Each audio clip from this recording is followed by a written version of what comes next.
Wow, what a game, what a performance from Manchester United.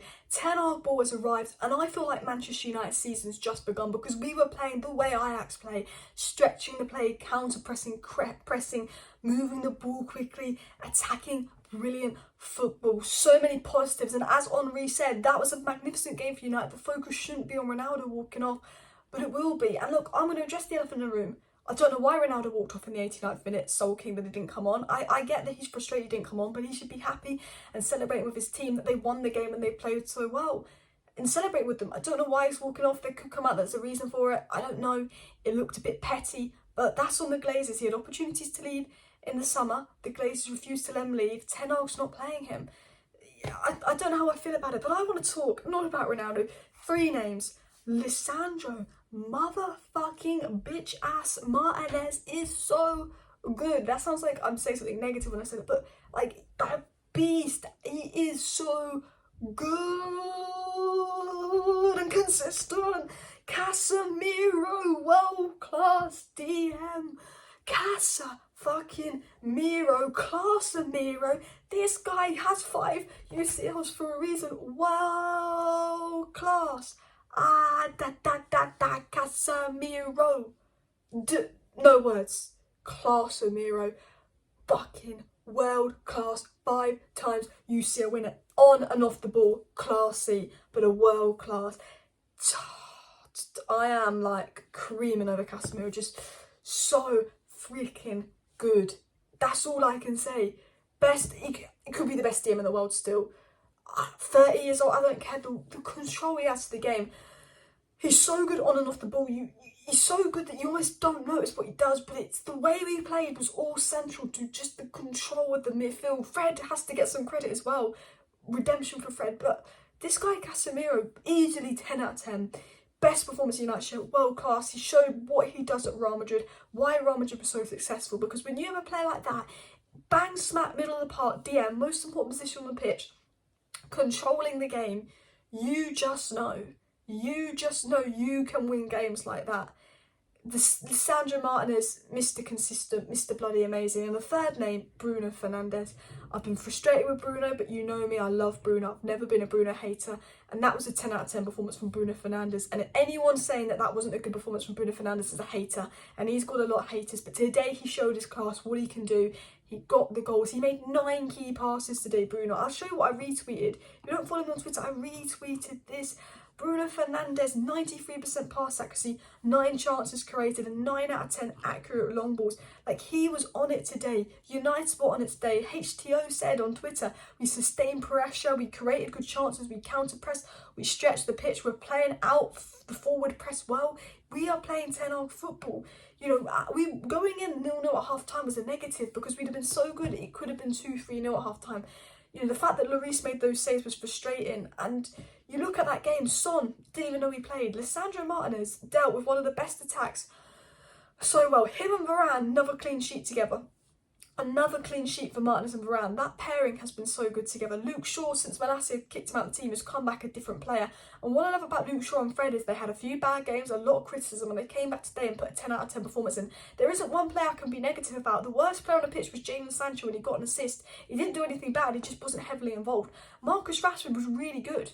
He just didn't take his chances. Marcus Rashford got in the right positions. Could have had, if Marcus Rashford had scored those 3 chances, you'd be saying man of the match. He put that brilliant ball into Bruno that was offside. He was good. Anthony was so electric that Perisic had to change sides. That Perisic had to go on a different wing because that is how good bloody Anthony was. Anthony had them cooking. Anthony hit the post. He was unlucky not to score.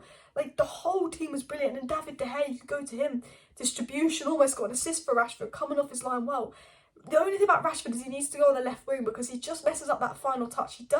He's not clinical enough to be a striker. And I still would have subbed Ronaldo on 70th minute, moved Rashford to left and put Ronaldo up top. And maybe, you know, I think Ronaldo would have scored 2 goals today. I do. I'm annoyed that Ronaldo's walked off and sulked, but I do believe he'd scored 2 goals today if he'd have played. And I don't know why Ten Hag doesn't seem to use him because I just think we're creating the chances. When Ronaldo was in the team, we weren't creating chances, and now we are. But what I will say about United, and with what anyone with eyes will say about Manchester United, is this is Ten Hag ball.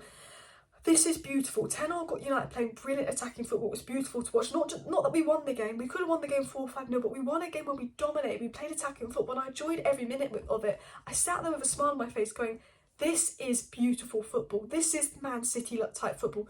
This is the football I've been dreaming of at United since Sir Alex Ferguson.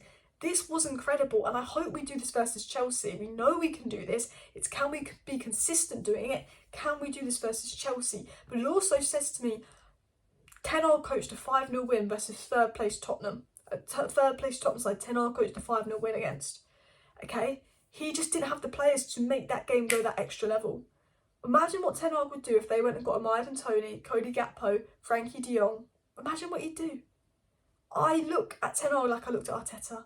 I saw aspects of what Arteta was trying to do. I was like, Arteta needs a striker. Got Jesus in. You know, and that made such a difference. I look at Ten Hag and I go, get him Gakpo in January if he wants Gakpo in January, because look at what he's doing. This guy can get top 4. Let Ronaldo go, because you're stopping Ronaldo leaving. You're causing problems. Let Ronaldo go. Replace him with Gakpo. Then in the summer, bring in Ivan Toney, bring in an Oshmi, bring in whoever the manager wants.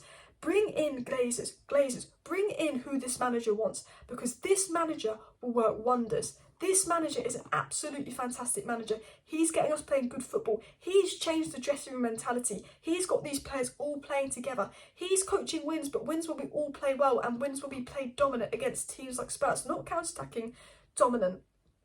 And, you know, you have to give him what he wants. Frankie de Jong's midfield profile is needed.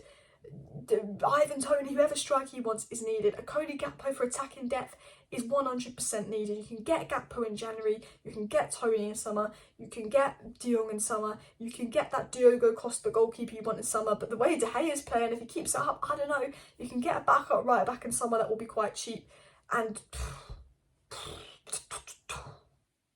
Ten Hag's just come out regarding Cristiano Ronaldo, saying he's going to deal with that tomorrow. So Ten Hag is obviously not happy Ronaldo's walked down the tunnel when he shouldn't have been walking down the tunnel. And I get when you see Alango coming on over you, you get that you're annoyed. But Ronaldo, I don't get why he has to do things like that. I don't get why he has to do attention things like that at all. But it just is what it is. But I just don't want this whole concentration to be on Ronaldo and Ten Hag. And I want this to be on Ten Hag. He was brilliant. Ten Hag's brilliant. I love Ronaldo. And I feel bad for him that he's not playing much, but he is. I think he should play more. But I think we need to sell him. I think we need to bring someone in January. I just think the Glazers 100% need to back Ten Hag. I think Lisandro Martinez and Varane, they are incredible. I can't get enough of Lisandro Martinez and Varane. Tottenham didn't have a sniff. De Gea was good, made a few good saves, but Tottenham didn't have a sniff. Delo looking incredible. Luke Shaw looking incredible. Let's do player ratings. De Gea, 9. Delo and Luke Shaw, 8. Varane, 8. Martinez, 10. Oh my God, he's just a level above. Casemiro, 10. Fred, 9. Bruno, 10. Anthony, 9, even though he didn't goal or assist. Rashford, 7. Sancho, 7. Ten Hag, 10. When do we do that? When do we do match reaction? We can sit there like that and just go boof, boof, boof. And I also want to say this about Casemiro. Most aerial duels won, most tackles won, most blocks made. Like Casemiro, I think won the most duels, made the most tackles. Like Casemiro's stats are crazy. Let me get Casemiro's stats on the screen here. Casemiro made 1 clearance, but he made 2 interceptions, 4 tackles. But if you look at things like duels, like ground duels, he won 5 ground duels. He won all his aerial duels. Casemiro was just a tank defensively, a tank off the ball. He is a tank. Everybody get in the comments. Tell me your thought process. If we beat Chelsea, if we do that versus Chelsea, let me get the Premier League table up on my screen. I'm not going to edit this video, so I'm sorry for the delay, but let me get the Premier League table up on my screen.